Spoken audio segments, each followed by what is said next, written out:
Okay, I've got a minute. So we're going to do chapter 9 from Inside Out, which kind of summarizes things that happened in the years from the early 80s through almost 2000.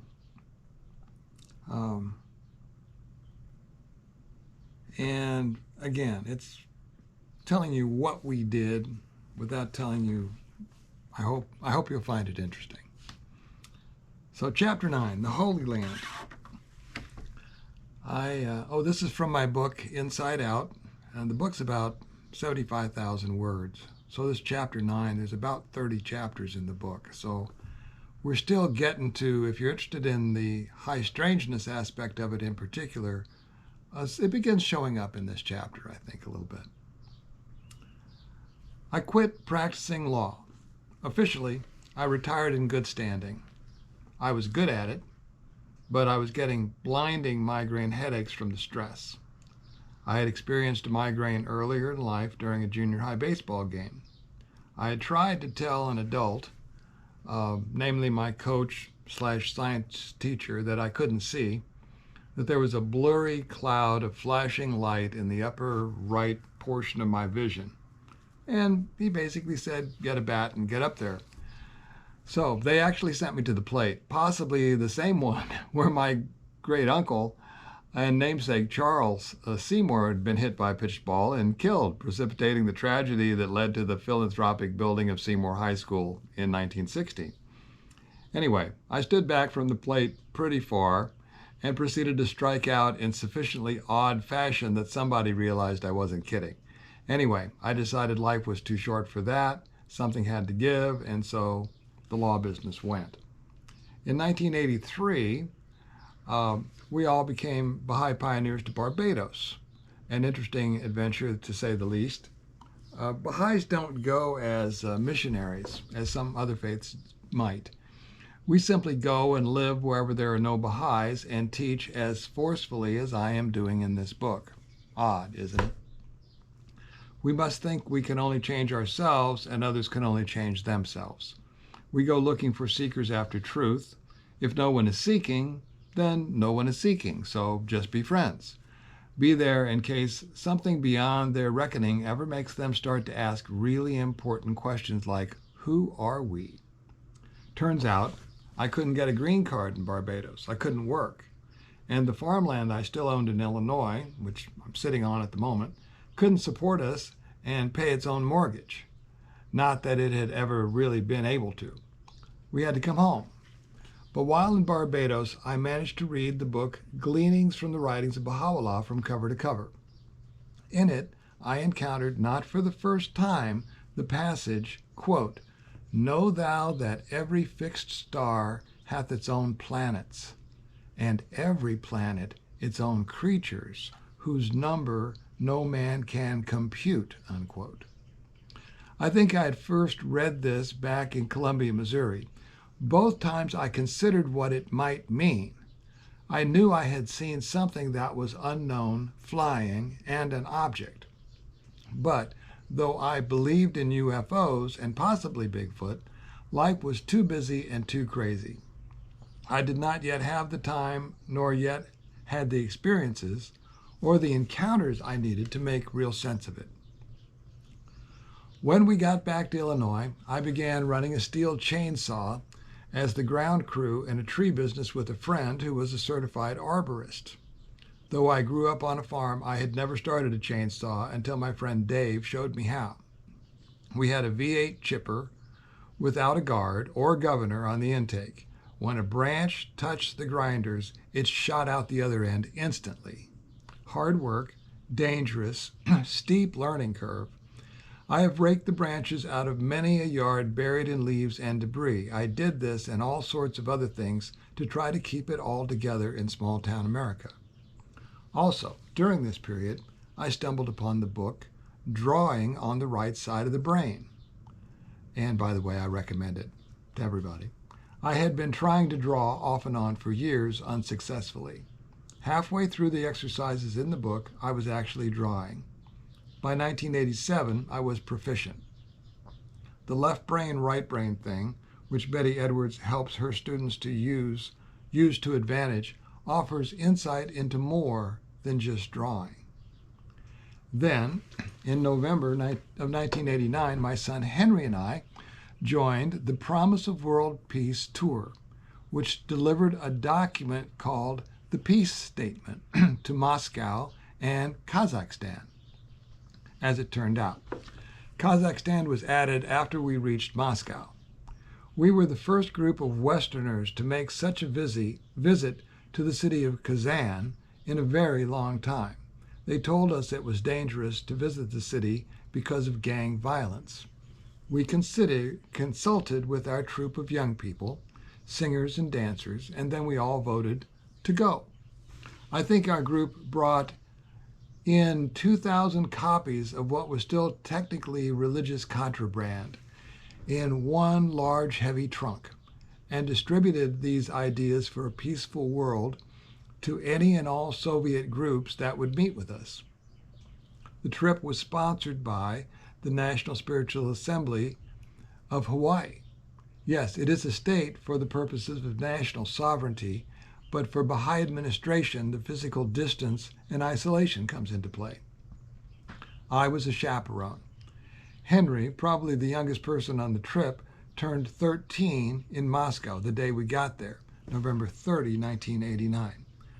The Berlin Wall had begun coming down on November 9th, and I recall that while we were in Russia, President Reagan met with Mikhail Gorbachev on a destroyer in the Black Sea, though I can't seem to find that on Google. The Friends, Baha'is, from Hawaii and other warm climates did not have all the proper footwear for a Russian winter. Henry and I had brought super warm tennis shoes made for the snow, so we loaned our closed-toe street shoes to the friends that needed warmer shoes, and frostbite was averted.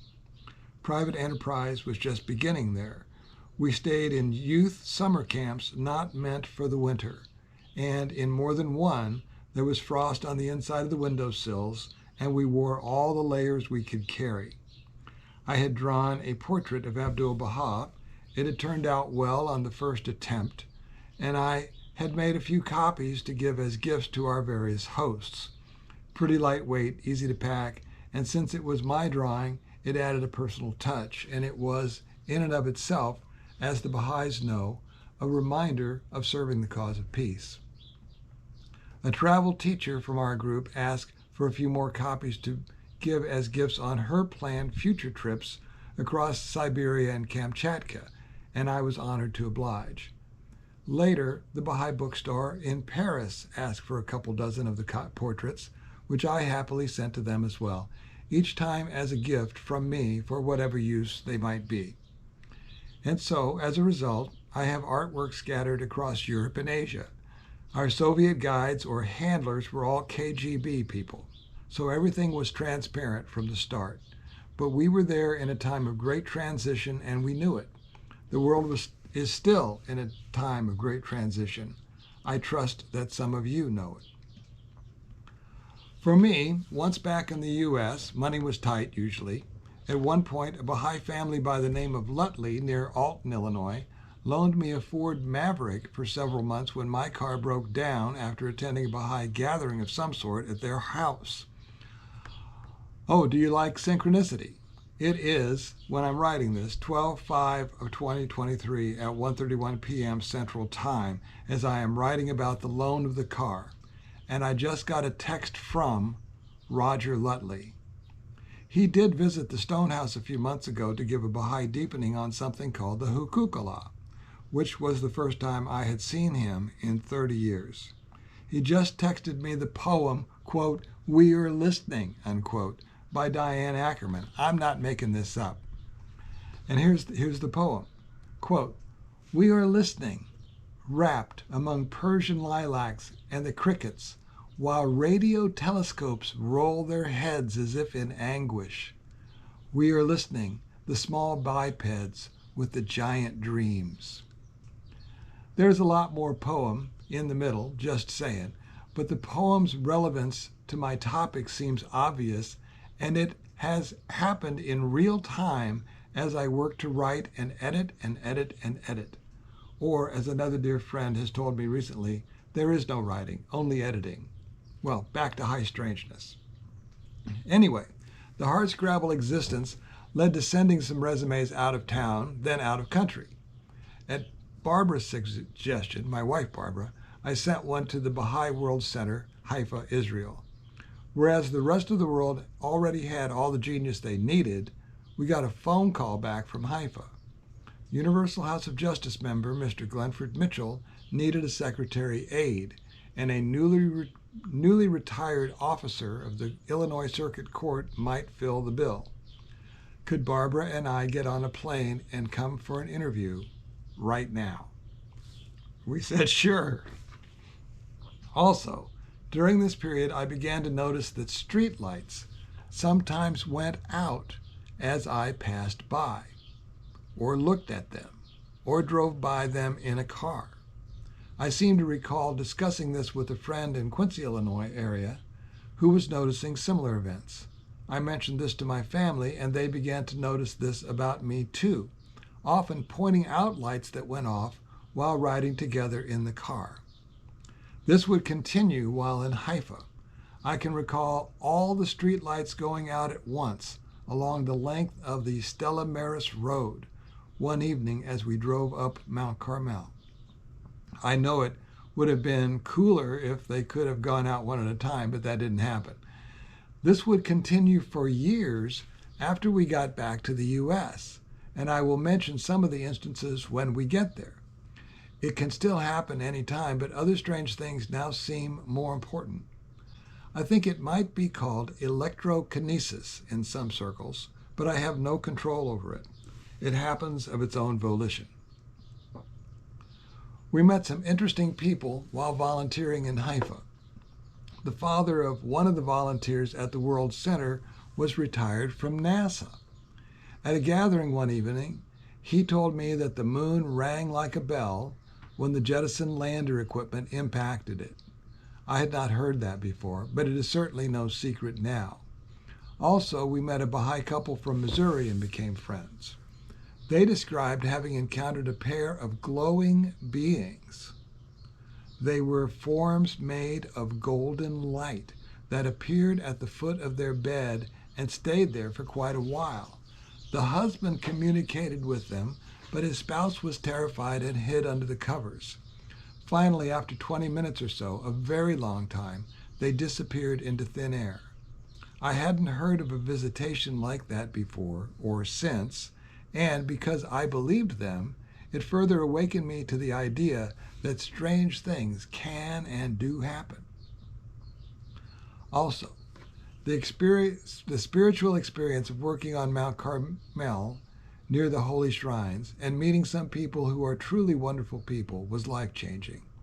My perspective on everything, including Baha'i, had been boxed up and boxed in by my upbringing. Our time in Haifa helped me to see the rest of the universe beyond my particular box, and that was pretty okay. Not too much in the way of high strangeness occurred, but the spiritual component was also changing me. The vibrational level, whatever that may mean, had to be rising. Also, I began painting in Haifa. Drawing and painting are important to me. The arts, according to the writings, are more important than Western civilization pretends. Then, suddenly, 2 commercial jets were crashed into the World Trade Center. I had been expecting to see a twin-engine Cessna sticking out of a window when they said a plane crashed into the Trade Center. I found a TV, and with no further explanation, I watched the tape. So did you, I expect. Chaos threatened in Israel, the world, and all volunteers with minor children were sent home to their respective 65 countries. And that is the end of chapter 9. So I'm recording this on March 31st, and we'll see when I can get this online for you all. Hope you like it. Thanks for listening. Bye.